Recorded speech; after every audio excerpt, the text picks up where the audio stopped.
Lecture dédiée à Nicolas Brûlebois.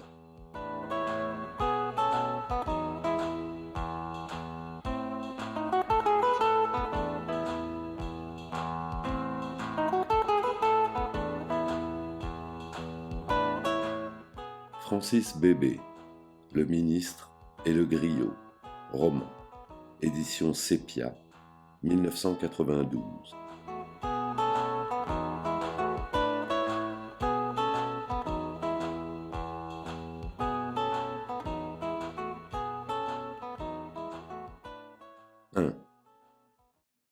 Nous avions dormi éveillés toute la nuit, la ville entière ainsi. Puis le petit jour s'est élevé au grain fin d'un crachin inespéré en cette saison. Il arrosa gracieusement la terre jusqu'aux alentours de 10 heures. Lorsque la pluie cessa subitement au grand étonnement de tous, la foule, massée sur l'immense place des fêtes, avec la complicité de milliers de parapluies, conçut aussitôt la rumeur que c'était le pouvoir qui l'avait fait cesser au moment où les autorités allaient arriver. C'est que, dans nos pays souvent, même les éléments naturels savent se plier à la volonté des grands. Presque tout le monde en est convaincu. On oublie seulement que tel ministre de l'Agriculture ou des Eaux et Forêts serait bien heureux s'il pouvait de temps en temps se faire obéir des nuages et les faire crever à volonté, généreusement et plus souvent que d'habitude, sur la savane assoiffée de l'été. À condition qu'il y ait des nuages dans le ciel. Or, levez donc les yeux vers le royaume du soleil et constatez comme il est beau. On dirait la mer renversée. Cette année encore, la sécheresse sera une menace. Ce ciel d'un bleu profond ne contient plus aucune larme de bonheur. Il a plu ce matin, mais voilà que le pouvoir a arrêté la pluie et bâillonné les espérances, comme il arrête et bâillonne les gens qui tentent de s'opposer à lui. Il regrettera peut-être un jour d'avoir ainsi intimidé la pluie, mais comme il n'y a pas plus grand que lui dans le pays, parions qu'il ordonnera aux gouttières bienfaitrices, dès qu'il le jugera nécessaire, de tomber à nouveau, ne serait-ce que pour apaiser les esprits des crédules citoyens que nous sommes. Peut-être le fera-t-il juste après la cérémonie. Mais pour l'instant, ouvrons bien nos yeux et nos oreilles pour voir et entendre distinctement ce qui se passe ce matin à Taloma. L'événement, c'est ce pont de 250 mètres de long, tout en métal, et qui enjambe le Couilly d'une rive à l'autre. Événement de taille dans toute l'acception du terme. Nous sommes en 1987. L'indépendance a 27 ans. Ce pont, né d'un accouchement économique douloureux pour le pays tout entier, est l'un des symboles palpables et tant attendus de l'ère nouvelle. C'est vrai que beaucoup de gens pensent aujourd'hui que cette ère n'est plus tout à fait nouvelle. Ils ne savent pas que 20 ou 30 années de vie d'un pays ne sont rien au regard de l'histoire. Et quand vous le leur faites remarquer, ils vous répondent qu'ils ne désirent point vivre l'histoire, mais simplement leur propre vie d'homme. N'importe. Ce pont, je le répète, est un événement de taille, car en reliant les deux rives du Couilly, il établit à partir d'aujourd'hui des rapports nouveaux entre les deux parties constitutives de Taloma, la ville haute et la ville basse, comme on les appelle ordinairement. Les gens de la ville haute ont ardemment désiré ce pont pour pouvoir se rendre plus aisément à la ville basse, à pied pour la plupart d'entre eux. En effet, il n'existe pas des multitudes de bicyclettes dans la ville haute. Quant aux voitures, seule la ville basse en possède. D'ailleurs, il y a beaucoup d'autres choses que l'on ne voit que dans cette partie basse de la ville. Des rues goudronnées, des boutiques, la gare, l'aéroport ou plutôt l'aviation, qui est l'appellation consacrée ici, l'école, l'hôpital, l'administration, la salle des fêtes, les belles maisons, etc. Dans le fond, si les gens de la ville basse avaient su faire pousser le mil, le fonio, le manioc et l'igname, et élever des troupeaux chez eux, ils n'auraient peut-être pas accepté l'idée du lancement d'un pont sur le Couilly, si peu de temps après l'accession du pays à l'indépendance. Il serait trop long à raconter le détail des négociations qui ont finalement abouti au moment historique que nous vivons aujourd'hui. Toujours est-il que pour l'instant la fête est là, sous nos yeux. Voyez plutôt. Près de la tête de pont, du côté de la ville basse, une tribune géante a été dressée, face au vaste terrain vague qu'est la place des fêtes. C'est sur cette place que se rencontrent ordinairement les habitants des deux parties de la ville les jours de grandes fêtes populaires. La place grouille de monde, foule aux 1000 couleurs d'habits de coton, de soie, de laine ou de tissu synthétique, et bruyante tant qu'elle peut. Des tambours de toutes les tailles se font entendre, les uns sont postés à des endroits fixes, où des groupes les entourent pour l'écoute ou pour la danse. D'autres sont portés sous l'aisselle par des griots qui vont et viennent, en criant les louanges de tel chef, de tel ministre, ou de tel autre simple d'esprit qui a payé pour s'imbiber de gloire oratoire. Des chants s'élèvent, confus comme des couleurs mal mélangées, avec des tons, des timbres de voix, des mélodies, n'obéissant qu'à une seule loi de l'harmonie, la gaieté. Des femmes en habits de fête et parures brillantes dansent, le corps en S, au gré de seins énormes et de fesses joyeuses. Des enfants jouent à cache-cache dans la foule, se perdent, se retrouvent dans un éclat de rire ou une bousculade, se rendent insupportables aux yeux des grandes personnes et vont recommencer leur jeu ailleurs.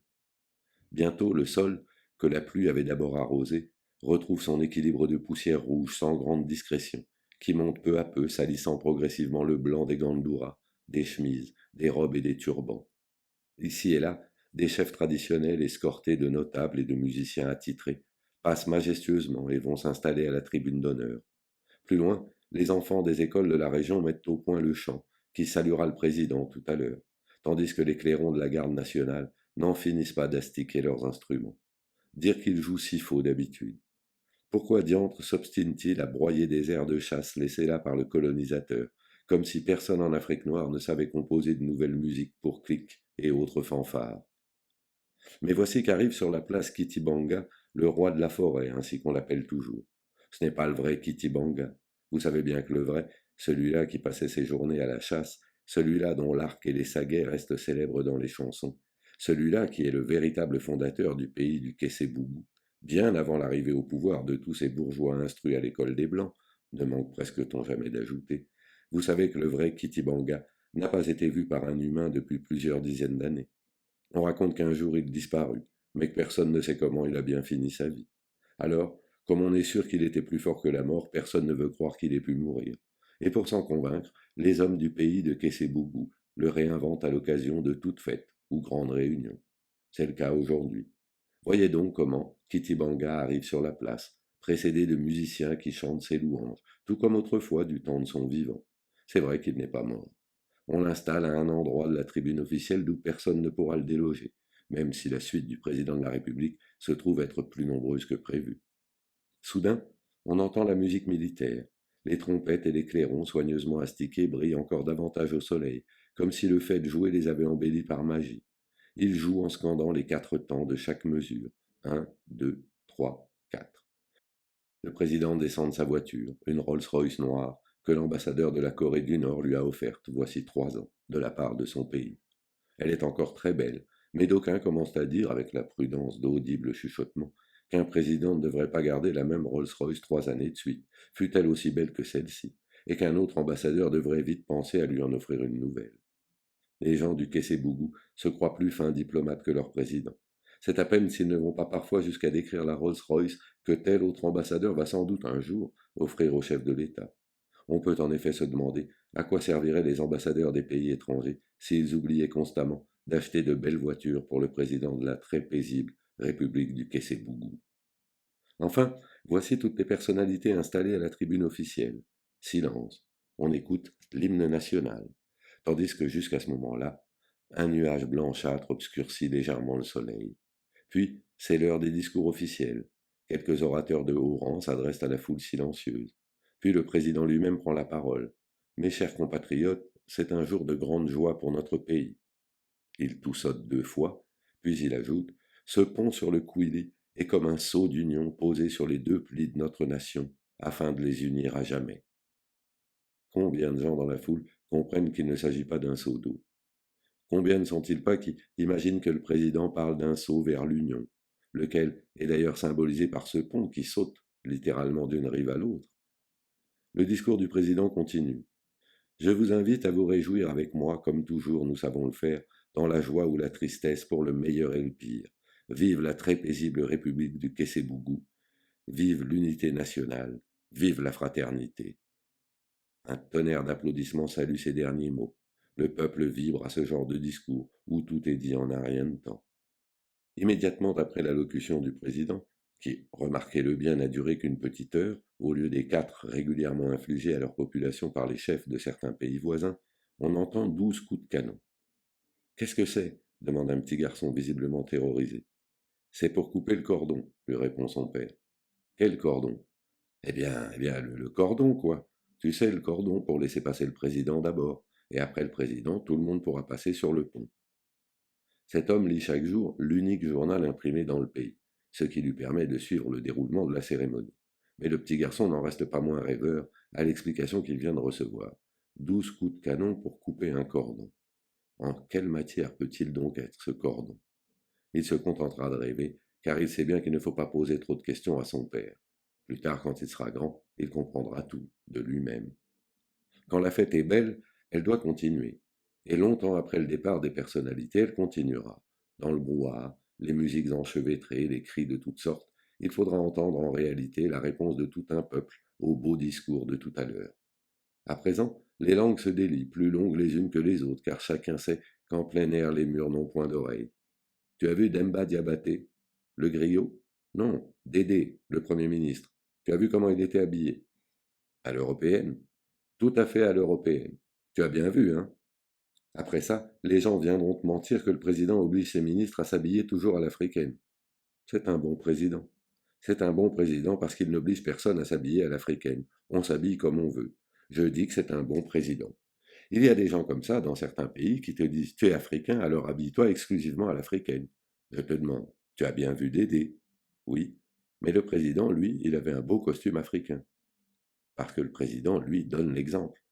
Quel exemple? Celui d'un président africain. Tu crois que c'est ça? Moi, je pense plutôt qu'il s'habille comme le parti veut qu'on s'habille. C'est vrai que tous les membres du parti portent toujours un costume africain. N'oublie pas que c'est le parti de l'authenticité nouvelle. Pan.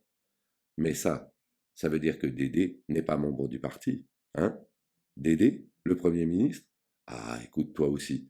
Comment peux-tu imaginer que le Premier ministre ne soit membre du parti? Alors pourquoi est-il habillé à l'européenne au lieu de mettre le costume de l'authenticité africaine? Pourquoi? Moi, je crois qu'il ne veut pas trop ressembler aux autres griots. Tu sais que lui-même en est un. Ah non, ce n'est pas cela. Il s'habille à la manière des Européens, simplement parce que le président n'oblige personne. Je t'assure que c'est un bon président. D'ailleurs, je me demande même s'il force ses ministres à s'inscrire coûte que coûte au parti de l'authenticité nouvelle. Discussion intéressante. Le petit peuple, comme on l'appelle parfois avec dérision, est plus attentif qu'on ne croit à l'évolution de son pays, laquelle lui pose nombre de problèmes et de questions difficiles à résoudre ou à cerner. De plus en plus de gens se joignent au groupe qui vient de se former là sur la place. On parle d'autant plus fort que les tambours de toutes parts ne font aucune concession.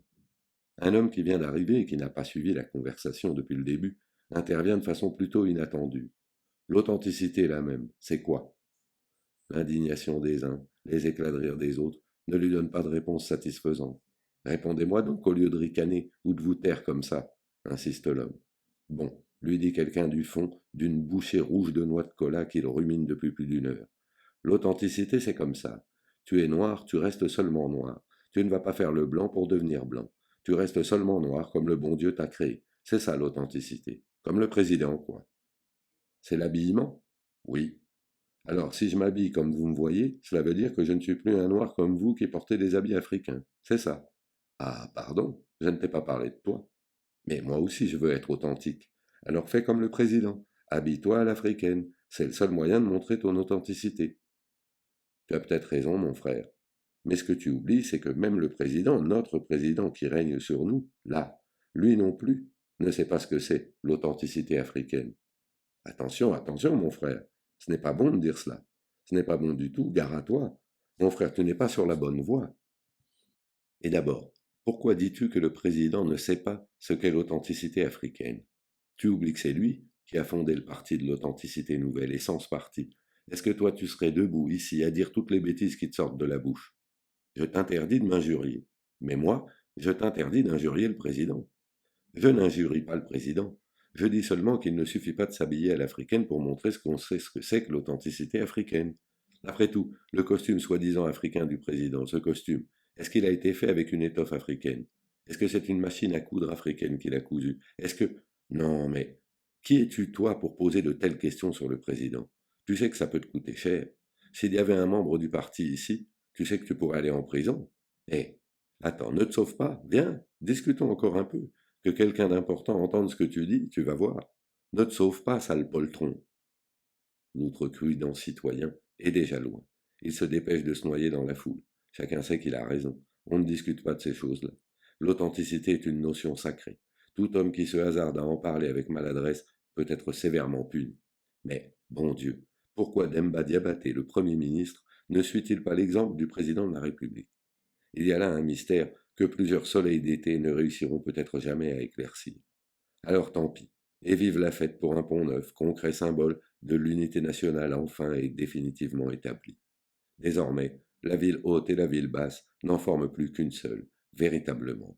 Elle s'appelle Taloma, avec ce trait d'union, aujourd'hui matérialisé par ce pont suspendu, qui fait la joie de tous.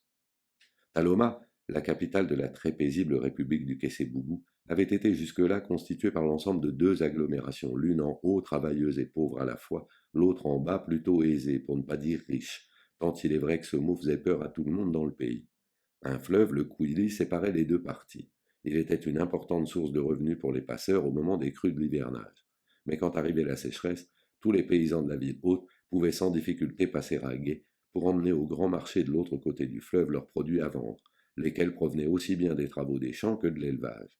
Le nouveau pont que l'on fait aujourd'hui va donc, on s'en doute, modifier considérablement la vie des habitants des deux rives du Kouili. Les hommes de la ville basse continueront-ils à voir dans leurs compatriotes des quartiers pauvres des sous-concitoyens, de simples paysans ayant le privilège de vivre en ville, ce dont ils devraient se montrer fiers, au lieu d'exprimer des colères injustifiées aussi souvent qu'ils le font? C'est l'avenir seul qui nous répondra à ce sujet. Une chose certaine, c'est qu'en cette journée de fête au grand soleil, agrémentée de mille musiques tonitruantes, de cris et de discussions sans fin, d'habits multicolores et de danses empoussiérées, et par-dessus tout d'une joie collective que personne n'oubliera de sa vie, une page de l'histoire du Kessé-Bougou tout entier vient d'être tournée.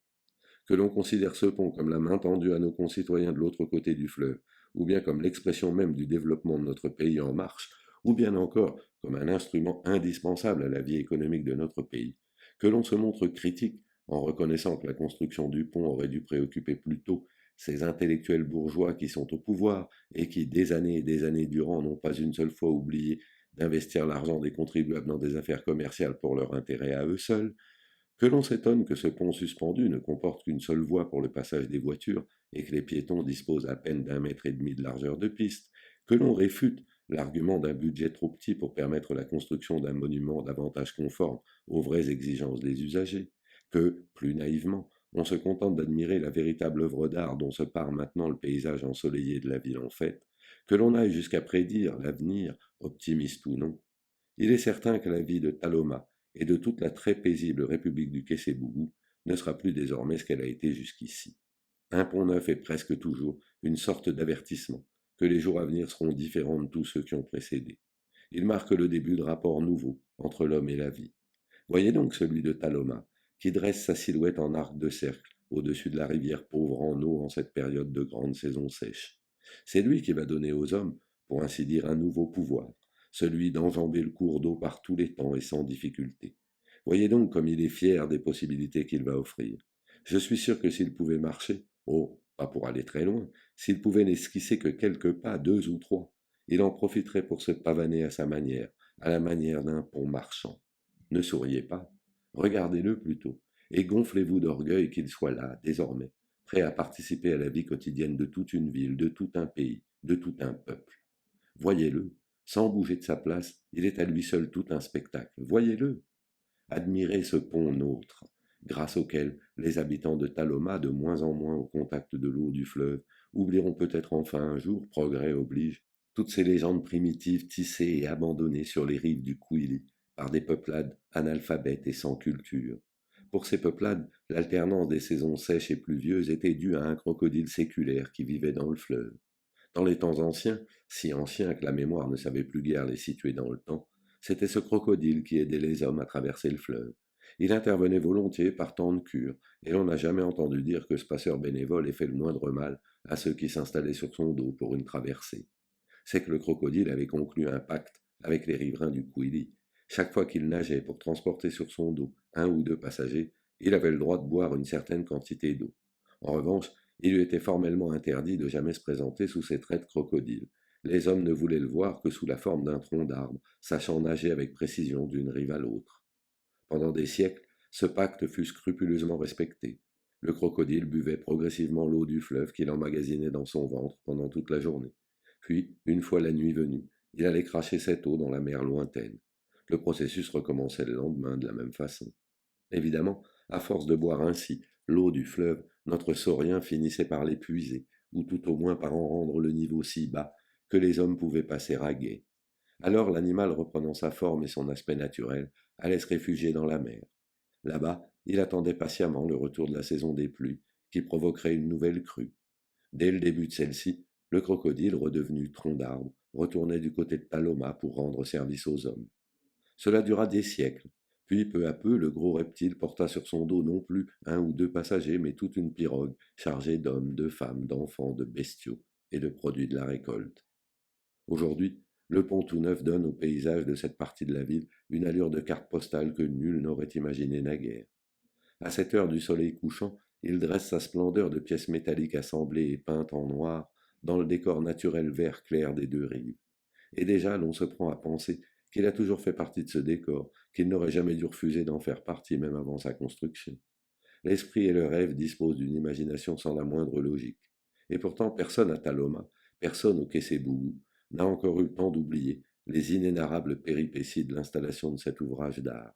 La charpente métallique toute fière que voilà n'a pas été montée sans problème, loin de là. La légende s'est emparée de l'événement dès les premiers mois des travaux. Le crocodile séculaire ainsi que d'autres divinités connues du fleuve étaient furieux du sort que la construction d'un pont leur réservait.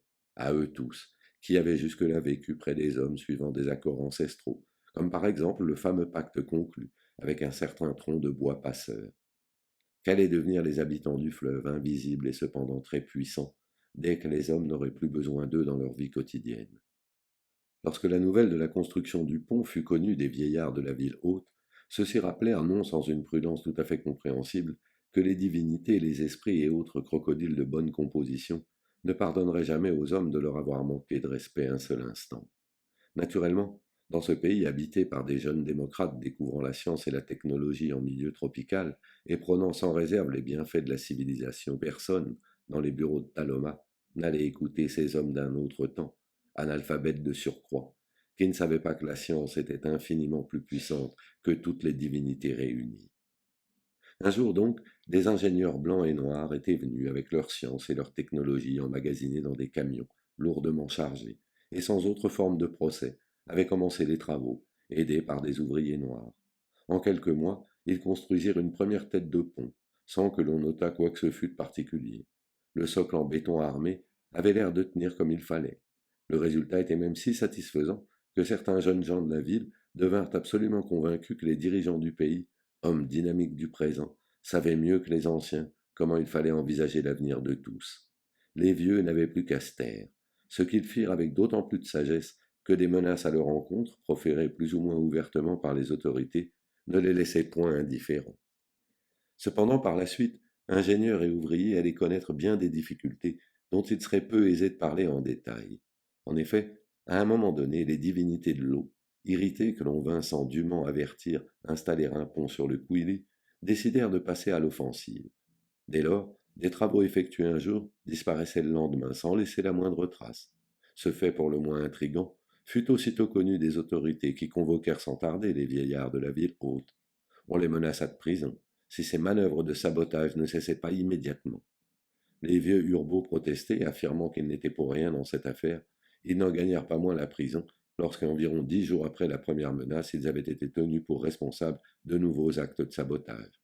Pourtant, même pendant leur détention, l'étrange phénomène continuait de se reproduire et devenait d'autant plus inquiétant qu'ils faisaient fi d'une surveillance accrue du chantier.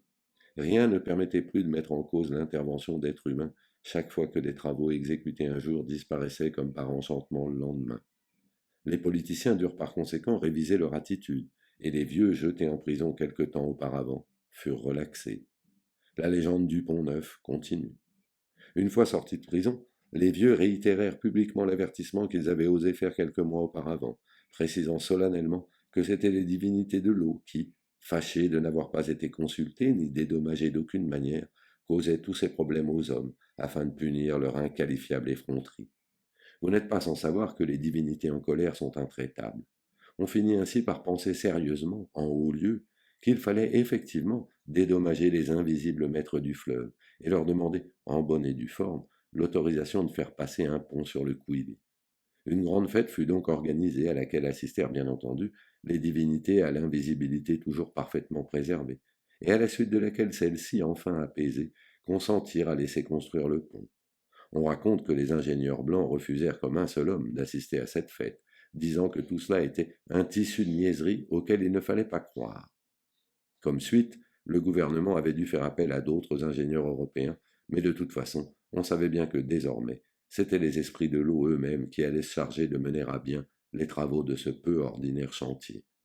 C'est ainsi qu'une nuit, sans l'intervention de personne, mais vraiment de personne, les deux têtes de pont furent miraculeusement reliées à l'aide de la charpente métallique que l'on voit aujourd'hui. Les vieux de la ville haute, eux-mêmes, en furent stupéfaits, car ils étaient loin d'imaginer que les divinités enfin reconnues par les nouvelles institutions officielles du pays iraient jusqu'à faire elles-mêmes les travaux de construction du pont. L'ennui, avec un pont magiquement posé là par des esprits invisibles, c'est qu'on n'en connaît pas très bien le mode d'emploi. Or, vous savez combien les esprits imposent de lois et de tabous aux hommes. Si le pont avait été entièrement construit de main d'ouvriers, nous saurions tous d'emblée en faire usage. Nous n'aurions qu'à marcher dessus, aller et venir à notre guise. Mais notre pont neuf n'a pas été réalisé par des hommes. Par conséquent, nous savons qu'il risque fort de nous réserver des surprises à venir. Par exemple, si par ignorance des secrets qui l'entourent, il nous arrivait de déplaire, par un geste ou un autre, même involontairement, aux divinités constructrices, celles-ci pourraient très bien nous en retirer l'usage. Il leur suffirait de rendre malades les gens qui marcheraient dessus, ou même de les faire mourir. Elles pourraient aussi décider purement et simplement de faire disparaître le pont. Mais, fort heureusement, nous n'avons pas trop de crainte à avoir, car le chef de l'État lui-même l'a dit dans son discours de ce matin, à l'inauguration du pont. Les autorités ne manqueront plus jamais de tenir compte avec respect et réalisme des conseils pleins de bon sens que les anciens de notre pays savent si bien nous prodiguer.